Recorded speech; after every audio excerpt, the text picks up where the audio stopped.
Hey everybody, Raul here for Bass Musician Magazine, and today we have the great honor and pleasure of catching up with an old friend and somebody who needs no introduction, and yet I will. Mighty Mike Pope, yay! Hey, yay! Like the the, Muppets. the crowds go wild. Here we Yeah. go.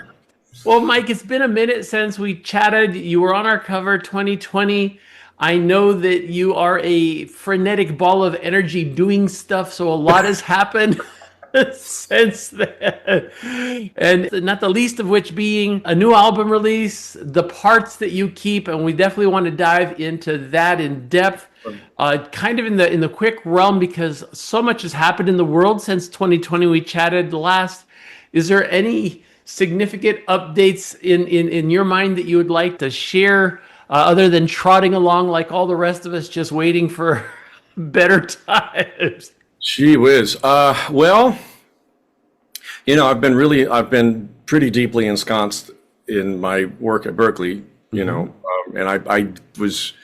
I became full time there starting in the fall of 2023, which is not a gigantic difference in workload actually, but it's got me doing some other, I've got some other responsibilities up there now that I didn't before. But other than that, I'm still really enjoying getting to work with the younger generation. There's some pretty amazing, pretty amazing young people out there, and a lot of whom are not just coming in with a lot of chops and a lot of flash, but a lot of whom are showing up with P basses and just throwing down really nice pocket and upright players that just swing. And it's like, wow, there's these young people are figuring out what's important. At least the young bass players are, and that's pretty encouraging. Nice. And electronics wise, because every time I hear anybody on Trickfish, I always think, well, there's Mike and his influence in that. Yeah, there's an influence there for sure. I actually sold the business to my partner, David Yates, and I sold the business in 2020 to Trickfish.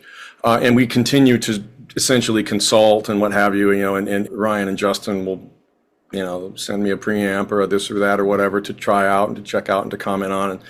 And so I'm still in real regular contact with those guys, and I think that most of their designs are still, pretty heavily based on the foundation that I laid. But it's beginning to diverge in a good way as it evolves, So Nice. yeah, and they're doing an amazing job at that company. It's really something. They're really committed, and they keep saying no new products, and then 6 months later announcing. And I mean, I know how that goes, but they're doing some cool stuff for sure. Well, you're only as good as your most recent development, and so it is imperative to continue to evolve in all of this. So, For sure. moving forward, the parts that you keep. Now, this is very interesting because right off the bat, I'm going, okay, I'm thinking jazz, but this is a whole lot more than this. This is kind of a musical melange of so much, and especially, I was just absolutely thrilled to hear your mom play piano in the last two tracks, which I have to say, now I understand why you are such a beast, because she is amazing. How could you be any less? Yeah, and my dad was the same. They both were just world class musicians, and so yeah, they were. I grew up around the stuff that seemed real normal to me was really, really rare, and I just didn't know. So yeah, the influence is enormous, and my brothers too, and particularly my oldest brother Dave, because Dave and I used to play together a lot when I was real young, before I even really had a bass. Yeah, she's incredible, and of course, unfortunately my dad passed away in the fall of 2019, in October of 2019, and honestly, I think he kind of got off easy because he missed the pandemic. Oh yeah. He'd had a long, long life, and he was, he was very fulfilled and was pretty much ready to go. So I think in a way I think the pandemic would have been miserable for him. So, because his health was not great. But but he, and in fact, my brother just unearthed some recordings that he did of my dad. Wow. Playing some just unbelievable, mostly Rachmaninoff, it's like 5-piece Rachmaninoff preludes and one etude tableau, and then this Hinastera piece that's amazing, and I can't think of the title of it. It's Spanish. And it's something about Dance of the Beautiful Girl. Danza de something I'm not even going to try. Anyway, that and a Prokofiev sonata, I guess. Yeah. So anyway, so now I'm kind of in the process of remastering those and trying to make them into a record. It's a classical record, that would demonstrate his whole thing, which was pretty mind blowing in and of itself. So. Nice. Well, and with this, you've got a blend of some of your original compositions. You've got some jazz standards, and I use the term loosely because you have changed them creatively. You've taken creative license with some of them, and then, of course, the classical pieces that you got your mom's tracks on. And it seems like more of a deep expression of your musicality than just simply I set out to make a jazz album kind of thing. I think there's a lot more of a statement here. Tell us a little bit about that inspiration. Well, the whole concept actually, in one way or another, kind of started, the seed of it was this really beautiful Tom Waits song called "The Part You Throw Away." I think it's "The Part You Throw Away." The parts I think it's "The Part You Throw Away." And it's my compositions are nothing like that composition, but that title really struck me, and I got to thinking about the opposite. As I've struggled at times in my life to really kind of figure out what to do and what was my real artistic identity. I kind of realized that some of the ways, I look back at when I was 12, 14, 15 years old and think about how naive I was, but I also realized that, a lot of the ways that I experienced music at those times are still as valid as they were then. And I kind of realized, and I think it's true of everybody, but I decided that, each version of myself sort of leaves me with something that I want to hold on to. Even if at the time I wasn't the best player yet, or I wasn't, or whatever, you know what I mean? If I wasn't as good as I could have been, it didn't matter. It was just because there was something there that was artistic and inspired and genuine, right? And genuine is a huge thing for me. I am so averse to BS. I just can't. So I opted to try to do things and use people from various different sort of phases of my life and try to unify that into sort of my current identity. And that's what I ended up with. And it turns out I'm a really complicated person, but it was a really interesting journey. And the tune that my mom plays, she plays on 2 tracks, but really what happened there, and I know we are a little bit limited in time, so I'll try to do like a Reader's Digest version here, but if anybody even knows what Reader's Digest is anymore. But but the short version, my mom had recently recorded this piece that I used to hear her play when I was a kid, by this composer Ernst von Dohnányi. And Dohnányi was a Hungarian composer who, the people who know. He was really a brilliant composer, and he's only written a few pieces that are pretty well known. But my dad actually studied with this guy at Florida State University at the very end of his life. And my mom knew him as well. So we have a direct tie to the composer, and he even had a direct tie back to Johannes Brahms, if you can believe it. When he was 18 years old, Johannes Brahms produced his Vienna debut of his Opus 1 piece, which is a piano quintet. So anyhow, so there's a really interesting, to me, a very interesting lineage there. And I thought, wow, this is a really cool piece. And the more I listened to it, the more I thought, wow, it's got really cool twists and turns in it. And the melody is pretty strong. And I thought maybe I can do this as a jazz, like an adaptation, which I did. And then after the fact, because the piece is very sort of episodic and kind of the same themes coming back in different ways, throughout. My wife, Lydia, said, maybe you should start it just with your mom by herself. And then, like the classical version, and then turn it into the jazz thing later. And I thought, it's a great idea. So I did. And she also suggested, why don't you try to do like a slick production thing where it sort of sounds like it sounded when you were a kid. You're hearing music off in the distance and doors closing and opening and yada, yada, and you walk closer to the piano. And so I did my best to, I'm not a Foley engineer for movies, but, I did my best to get that as good as I could. I think it's pretty good. So that worked out great. And then I kind of realized by accident that, wow, actually, if I took her whole performance, I time stretched it and all that, and I dropped it into my Pro Tools session, and I realized, holy crap, the whole thing still fits underneath all the stuff that all the jazz musicians were playing. Yeah. like, this is amazing. So, but it sounded really weird because it was like it's time stretch piano. It sounds crazy. So I flew to Atlanta. I gave my mom a set of headphones. I play the piece along with this recording, which she did. And then I put it all together. And man, the results are mind blowing. I mean, I didn't expect it to be as good as it was, but my God, it ended up so cool and so unique that I was like super excited about it. So that's the thing. And then I just decided, it's a jazz record, but I thought, well, let me just put her classical her doing it with all of the tempo variations and things that happen in a classical, arrangement that don't necessarily happen, or at least are harder to execute in a jazz, context.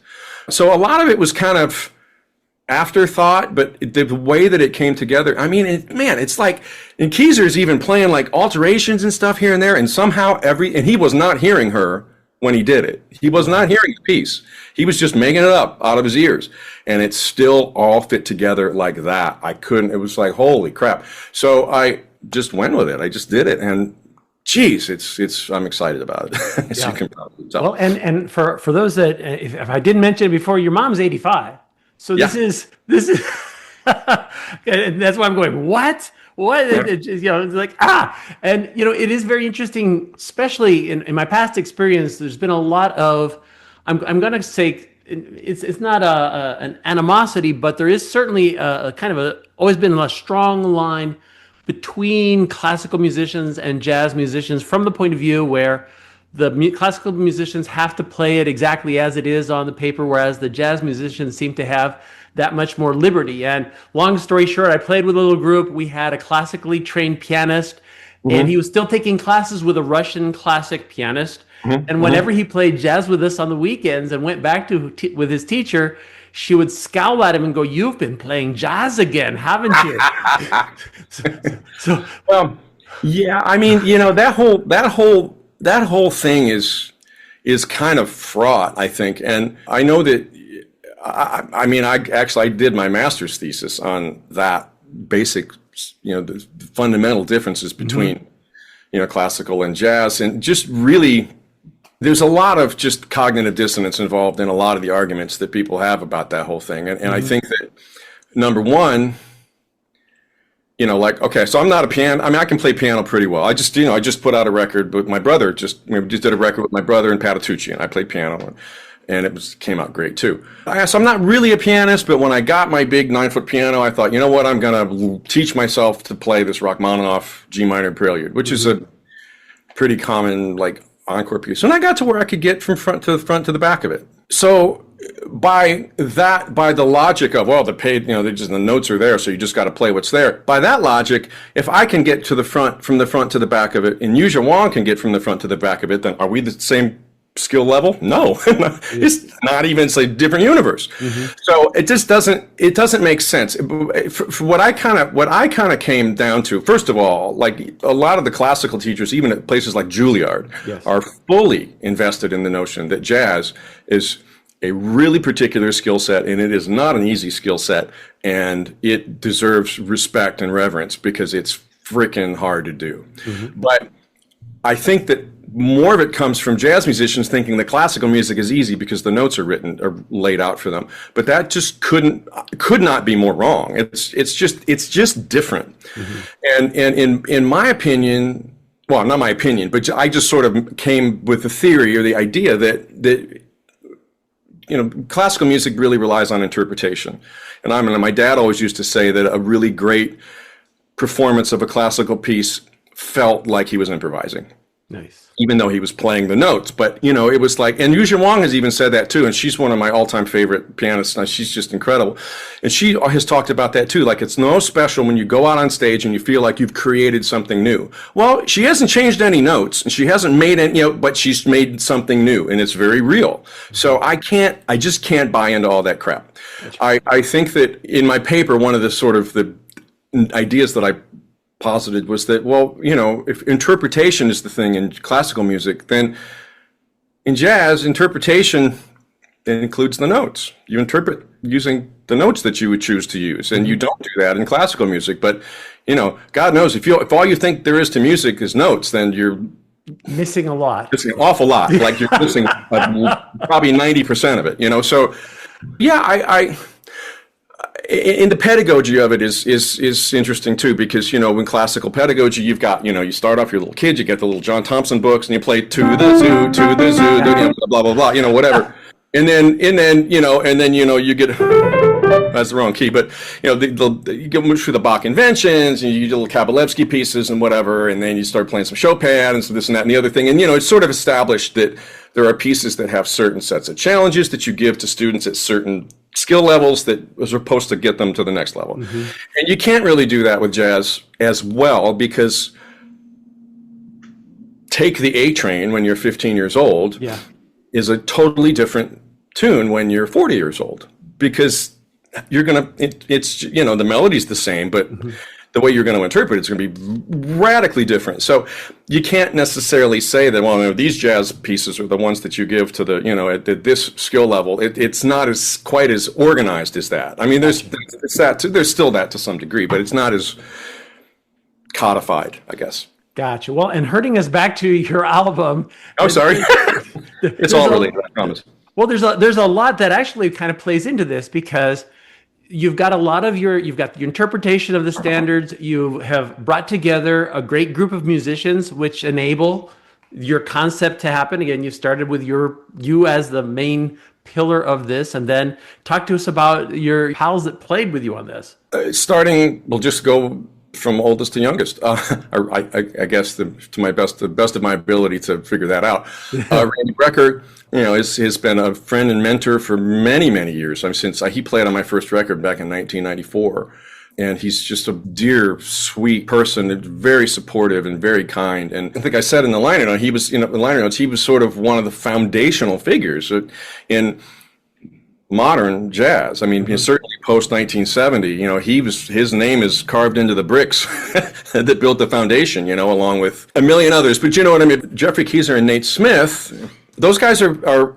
contemporaries of mine, essentially. And Jeffrey and I have worked a lot over the years in various different ways. And his trio with Dave Sanborn, with Joe Locke, we did one of his records here at my house. And, there wasn't a second thought. It's like Keyser's playing piano on this. That's it. I didn't even think of anybody else. Actually, I met Nate the day before the session. I had never met the guy, and he had never played with Jeffrey either, or met Jeffrey. So it was really cool to see those two. Like, look, man, just let them go, and it's going to be amazing. And then Jeffrey recommended Roxy Koss. So Roxy Koss is a young and up and coming, but she's done a lot of stuff already. Played in Jeremy Pelt's band and Rufus Reed. She's just an incredible improviser, and just plays like she's got nothing to prove. She just is one of the most intentional improvisers that I know. She's really brilliant and brought a whole different energy that I wasn't, that I was really pleased with. I didn't know exactly what it was going to be, but Keyser had played with her a lot and highly recommended her. So she's a part of it. And then Amaury Cabral is a brilliant young guitar player who I heard at somebody's senior recital at Berklee, and I was like, wow, man, this guy's great. And we connected, and I decided to have him come up. So, there's one tune on there where he and Randy are trading, and it's like, what? He kills it. So it turned out to really be a good mix of musicians. Nate was, Nate is Nate. Everybody knows Nate. But Patitucci was the one who really highly recommended Nate. So that's the route that I went, and I'm glad I did, because my God, man, who is there like that guy? Absolutely. Well, and I think the key thing with all of this, and I almost sometimes don't care to talk about albums, because you have to experience it. It has to be the listener gets immersed into it, and you get kind of sucked into that musical vortex, and it's a journey. And I think kind of as it speaks to some of the classics, your works, finishing up with the classical end of it, it is just an amazing piece of work. And again, much really appreciate you sharing your music with us, because this is what keeps it happening. People have to share this kind of stuff, and I think that's equally important. So as we look ahead a little bit, what plans do you have in the future? I know this is fresh off the presses. What's in the works? Well, I've been just sort of loosely talking to Jeffrey Keyser and Antonio Sanchez about doing a project together, and we're all kind of looking. I'm looking for sort of an opportunity when that I might be able to make that coalesce, and that's not as easy because Antonio's living in Europe now, and getting in and out of the country is getting a little more complicated, and I don't know what that's going to be, but that's a wish. Let's put it that way. It's a wish that I sort of am intending to make happen. But I actually am thinking real seriously about re-releasing my very first record, which like hardly anybody knows about, I think. It's a fusion record I made when I was like 24 years old. It's got Michael Brecker, Randy Brecker, and Ricky Sebastian, and Brian Dunn, and Mike Rasheed. I mean, a bunch of Tom Gorn on guitar. It's a really, really cool record. It's very electric. It's me very young. Yeah. But I thought it would be, we might sort of do a historic, sort of whatever, re-release through the same label that is putting out the Parts You Keep. But in the meantime, I'm just feeling a sense of urgency at this point to make music and document music with the people that I really love as people and as musicians. I've got a session coming up with an old friend named Bill Hyde, who is an amazing organ player. I mean, just like sort of Larry Young, but just killing. And he was a guy that, even Joey DiFrancesco was like, oh yeah, Bill, so he's really incredible. I've got it. And we go back to when I was just a kid playing together when I was 15, 16 years old with Pistol Allen, of all people, from the Funk Brothers, the original, the Motown drummer that played on Heard It Through the Grapevine, doing those gigs when I was 16 with him. And so I've got a session coming up with him just because I've got the studio here, and I want to document this stuff. I've also got a few more ideas for a couple of classical adaptations that I think will be really cool, of a couple of Rachmaninoff pieces and this Hinastera piece that I was talking about as well. Yeah, I mean, nothing really super concrete, but some definite creative paths that I'm on and just sort of exploring right now. But yeah, something's going to happen soon. Very nice. Very nice. Well, Mike, we definitely appreciate you touching base with us. If people want to know what you're up to, because it sounds like there's always something going on, where's the best place for them to look?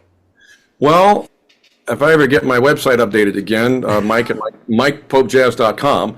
And it seems like websites have kind of they become like the bastard child of, they don't really, it's all social media anymore, right? So, but certainly Instagram, Facebook.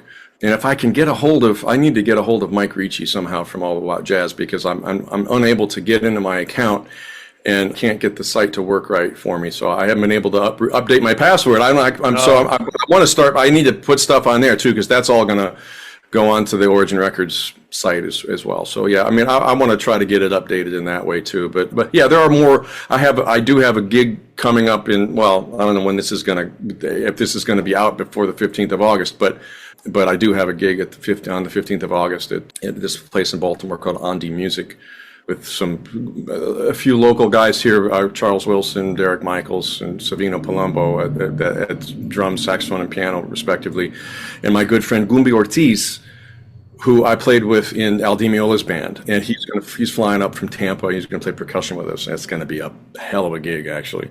But that's kind of in the short run. That's what I have, and then it's a recording session with Bill, and then Berkeley starts up, and usually things slow way down for a while for me. Then I just focus on getting to and from Boston every week, and teaching my schedule. So back to school. There you go. Yep. Well, again, Mike, appreciate so much, and again, thank you so much for sharing music, folks. The Parts That You Keep.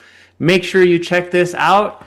You don't have to be a hardcore jazz person. This has got so much that I think it will just suck you right in. And I know that especially those of us that have family members that played musical instruments, I wish we had something like this that we could share forward and go, yeah, that was where I come from. So again, you've seen him here on Bass Musician Magazine, Mike Pope. Thanks so much, Raul. I appreciate it. My best to Valerie as well. Thank you.